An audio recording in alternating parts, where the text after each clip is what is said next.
it's Amanda from SMYLY, and I'm here today with my August Makes Part 2 video.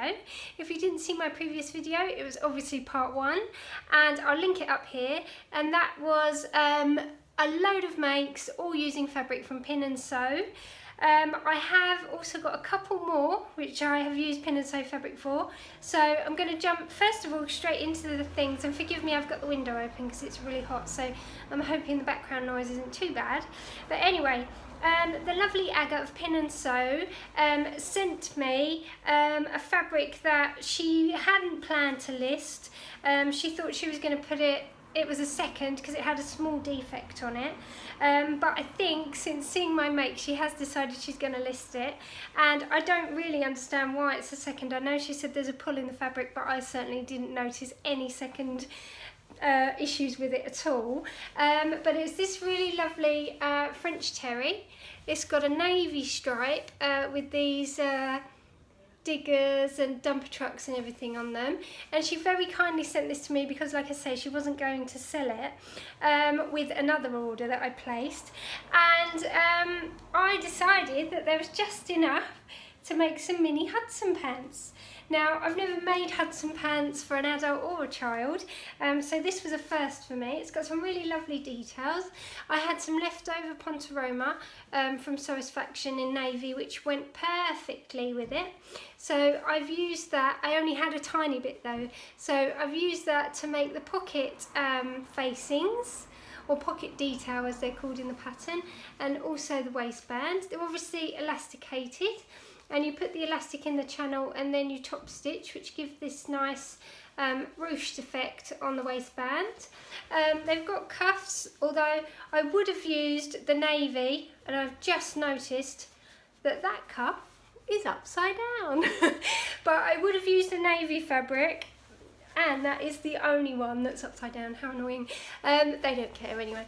But yeah, I would have used the navy, but I didn't quite have enough because the cuff pieces are actually quite big. So I made the size which was for a 7-year-old. The pattern has height on it. It goes by height, and mine were slap bang in the middle of the size 7. And I've made these for them, and the fit is really good. The only thing is my boys are quite slight, so there is a little bit of extra fabric around the hip area. I'll try, if I can, and take a picture of them and insert it here, if I can, if they will let me. But yes, they're really happy with them. They fit really well, apart from that slight issue on the inside. As you can see, it's classic French terry, so it's got the really nice loop back. And yeah, really happy with those. I would definitely make them again, and they were actually a little bit of a test run because I was going to make them some for school as PE jogging bottoms for the autumn, and now I know that they fit, I probably will go ahead and do that. So that's awesome. Like I say, I made 2 pairs of those. And then, keeping with the boys' makes, I've also made some more Rowan Tees, but this time it was using fabric from Lamazi Fabrics. I haven't used them before, but I ordered 4 half-metre cuts of jersey to give them a bit of a test run, because they had a really nice selection of jerseys on there, which were very nice kid prints. So the first one, I've made a Rowan Tee with a long sleeve this time, without a cuff, because it does have a cuff option, and obviously it's got the same as always. It's got this really nice crew neck, and yes, again, I've made 7-year-old size, and the fit is really, really good. And this fabric is a pale pink, and as you can see, it's got crocodiles all over it. And my son Rowan is absolutely obsessed with crocodiles, so he chose this one. I was a bit worried that he wasn't really going to like the fact that it was pink, but he's not worried. So if he's not worried, I'm not worried. So another one I made for Rowan is this, and it's got a really pale grey stripe with sea monsters. Again, the classic crew neck, which turned out really well. Yep, short sleeve, just normal. And the quality of these jerseys is really, really nice. They're got a really good weight to them, and I've washed them already, and they seem to have washed really, really well. I obviously pre-washed them before I sewed the t-shirts anyway, just in case of shrinkage. And I've also got this one, which has got a little puffer fish and another kind of fish, but I'm not really sure what kind of fish that is. But yeah, really nice, like the wide red stripe, really lovely. And the final one, that's for Eden. And the final one, which he's really, really pleased with, is also for Eden. And it's this lovely royal blue with spaceships all over it. And he's worn this one quite a lot. He wouldn't let me put it in the wash because he wanted to keep wearing it. So yeah, they were a really quick make, great pattern. Like I've said, you've seen it obviously from me before. But somebody asked me also about my top stitching methods for jersey. Generally, I sew the whole thing on my overlocker, even the neckband, and then I just top stitch, I don't know if you can see, with a straight stitch. I use my walking foot on my sewing machine because, I mean, especially around the sleeves, because they're not tight on their arms by any stretch of the imagination, and the neck is a really good size to get over their head. They don't need to stretch it, so there isn't a lot of tension on those seams. So I find a straight stitch works better. Plus on the bottom, I always find a twin needle around the bottom. It always pops. So I just generally go with a straight stitch. If it's going to pop, it's going to pop. But I use a straight stitch with about a 4mm length, so that gives it a bit more stretch. But yeah, they turned out really well, and I'm really, really surprised and pleased with the quality of these fabrics. They're a really, I mean, you can see they've got quite a lot of structure. They're more of a medium weight jersey, to be honest, than a lightweight. Really great. So anyway, that's my boy makes. Another child friendly make that I made, and I don't have it because it's actually down at Sew by the Seaside as a sample. And sorry, Sew by the Sea, I keep saying that. It's because the lovely Sam, who's a blogger for the Sewisfaction blog, is Sew by the Seaside. So I keep saying it, but it's not. It's Sew by the Sea. But it's a sample in the shop at the moment, and I made the 2 stitches Charlie hoodie. It also comes in a tunic version, but I made the hoodie, which is being run as a class, which I'm taking. I believe it's on the 29th of September, but if that's wrong, I'll put it down there. And yes, it's a really straightforward hoodie, but it's got some really nice details with the pockets on the front. And I made that from a ponte roma, a mustard ponte roma with a star, raised star effect on it, and that was left over from some fabric that I purchased from Sew Me Sunshine. I think it was in the autumn, or it could have been earlier this year. But I think she's just got some back in stock, and she's definitely got it in a navy because I saw it on her Instagram stories. So I'm just having a look at my list. Obviously I had the items that were a pattern test for SMYLY, which unfortunately I still can't show you those, but I'm keeping my fingers crossed that they will be released soon, so I'll be able to show you.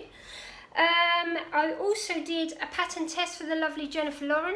I believe she's got a new pattern coming out, so I can't show you that, but I love it. And also then, now moving on to my next make, which I'm wearing, and this is the SMYLY Patterns Lisa dress. It's got these really lovely flutter sleeves, which I nearly didn't add, but I'm so glad that I did, and I'll stand up and show you the rest of it. It's got an A-line skirt. I shortened mine to just above the knee, and fitted bodice. It's got waist darts and also bust darts, and the back is just a plain fitted bodice. Got more darts on the back here. There aren't any darts on the skirts, that's just an A-line. It also has a facing, which comes to just, where is it? It's about here, so mid-bust, but it's all the way around, so the back has a facing as well. And obviously I made this from the beautiful Lisa Comfort cotton lawn, and to be perfectly honest, I probably should have lined it, because I think the skirt is a little bit sheer. But the bodice is fine, I don't have a problem with the bodice, but yeah, the skirt is a little bit sheer, so I would wear a slip underneath it. But I really love the fit. I didn't make any alterations to the fit. It is slightly snug, so you can see, I don't know if you can see, but it's slightly tight on the waist, so I would let it out a little bit if I made it again, because it's creating some little drag lines around this area, which generally means that it's too tight in the waist. And I do also have a slight little bit of pooling there. So yeah, I would let the waist out slightly, I think. But other than that, it's really comfortable to wear, and I really love the fabric. I think it's going to be fine for autumn because obviously it's on a black background. But the flutter sleeves are the best option. I'm really pleased that I added them. I really thought, oh, is it something that I'm going to like? And I thought, okay, well, I'll cut them out. If I don't like them, then I can always take them off again. But I think it's the best feature, and it makes the dress slightly more special. Okay, I'm going to move on to my next make, and I've got to get changed for that, so I'll be back in a minute. Okay, so my next make is some Sew Over It ultimate trousers, and I have made a black pair. And I've made these before. I'm sure you've seen these from me before. They've got a, show you, invisible zip in the side, so that's there. And I made this version, and I've never made this version before, but this is the actual version that the pattern tells you to make, which has a facing around the top. So they don't have a waistband. They do actually just have a facing, and I decided I was going to give these a try because the ones that I've made with the waistband, I do tend to have a bit of trouble with the concealed zips, getting them through the waistband, and sometimes my zips break. So I thought, you know what, and they're a lot quicker obviously if you just make a facing rather than do a whole waistband. So I thought, you know what, I'm just going to make the version as they are within the pattern. As I've said before in previous videos, and if you want to hear more about my Sew Over It ultimate trousers, if you check out my Sew Over It obsession, I talk thoroughly about my pairs of ultimate trousers in that video, and the changes I've made. But the crux of it is, I do think that there are some fitting issues with this pattern, which there would be with trousers because everybody is such a different shape. But I have found that I really had to change the crotch shape to make them more comfortable, and also I had to slim the legs quite substantially. Now the pattern are more of a cigarette pant style, whereas on me they're more, because I'm tall, they're more of a capri pant. But to be honest, I think I prefer that length. So yes, I haven't added any length to them, but yes, I have slimmed the legs to make them more of a capri style. So I made a plain black pair, but I also made a banana leaf pair. And as you can see, again, I've got the invisible zip in the side, and I made this pair with just the facing the same. And this is the only problem, the facing does tend to roll out. Whilst it is sewn in a way that it's supposed to be slightly narrower, so it hugs your hips and keeps your trousers up, it is understitched, but it does tend to roll out, so it does need sort of a couple of stitches in the side seam. But yes, I made these from a lovely stretch cotton with this fab banana leaf print on them. I'll just show you from the back. And this was from Sewisfaction. I don't think Shona has this in stock anymore, and I had seen it somewhere else, and when she got it in stock I had to buy it because by the time I got round to deciding that I needed it from the other place, they'd sold out. So unfortunately I can't really show you what length they are, but I'll insert a picture here so you can see. But I really love this print. I think it is awesome and perfect for summer. Really is perfect. Obviously they're quite a low rise trouser, and I know there is a tutorial on the Sew Over It YouTube channel on how to add a waistband, and I do believe that on the blog, on the Sew Over It blog, on the I think it's called Tips and Tricks, they also show you how to make it higher in the waist. So, and how to adjust the darts and everything, because they have two small front darts and then they have two larger darts at the back. So if you're interested, check those out. But the reshaping of the crotch, I actually read a blog post by Lauren Taylor, who is Ladybird, and she made the ultimate trousers, and she changed the crotch shape, and the way she describes it on her blog is really helpful to make you decide how you might need to change that if you're a similar shape. So I'll put the link to that down below and you can check that out if you want to have a read. Okay, so what have I got? I've got 3 more things to show you, so I'm going to get changed. I'll be back in a minute. Okay, so I've been saying I'm going to make this for a while, and I finally got round to it. Oh, I forgot to say, the fabric that I used for my ultimate trousers, the black pair, it was just a black stretch cotton. I think it's called a cotton sateen, and that was from Minerva Crafts. It was on sale. Yeah, and the other one, the banana leaf, that is also a stretch cotton sateen. So anyway, moving back, yes, I've been saying I was going to make these for a while, and I finally have got round to it. And I have used the ponte roma from Sewisfaction, which seems to all be out of stock at the moment, but I'm assuming as autumn is coming that Shona is going to get a load more in. But it is the navy colourway, and I have made myself a twin set. And unfortunately you can't really see the length of the skirt, but it's just below the knee.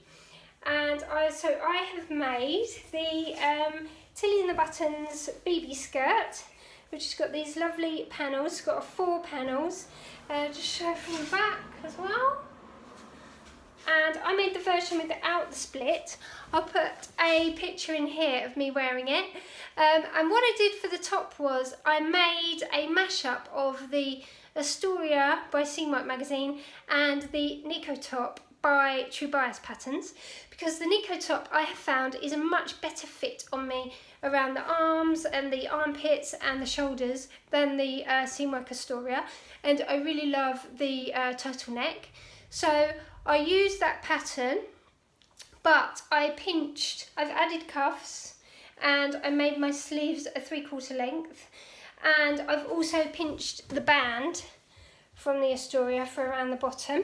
And what I did was I measured the Astoria bodice pieces as against my Nico top, and I just cut that to the same length, and it's perfect. I'm really, really pleased with it, apart from the fact that when I made it I did put my collar on back to front, so I had a seam here, and I was wearing it and I was thinking, why is it pulling? Why does it feel like it's choking me? None of my others do. And then I realised I'd put the neckband on the wrong way around.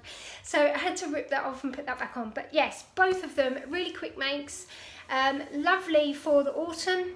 And I would love a black set as well. But yes, this fabric is perfect for Astoria and the BB skirts. Yes, and I really like the option for the BB skirt with the splits. That's something that I might try if I were to make another one.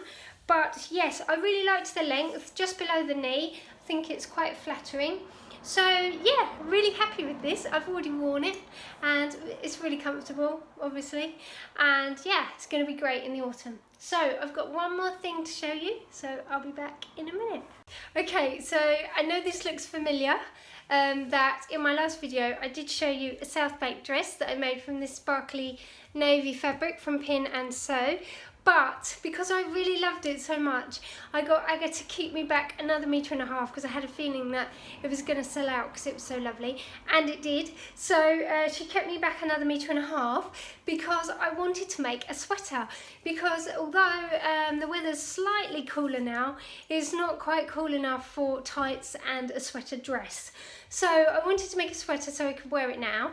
So I have made the Southbank sweater, and it's version number 2. I haven't made this version before, and I kind of changed it up a little bit because version 2 doesn't have a band on the bottom, but I measured the distance from the bottom hem of version 2, which is exactly the same as the bottom of the dress.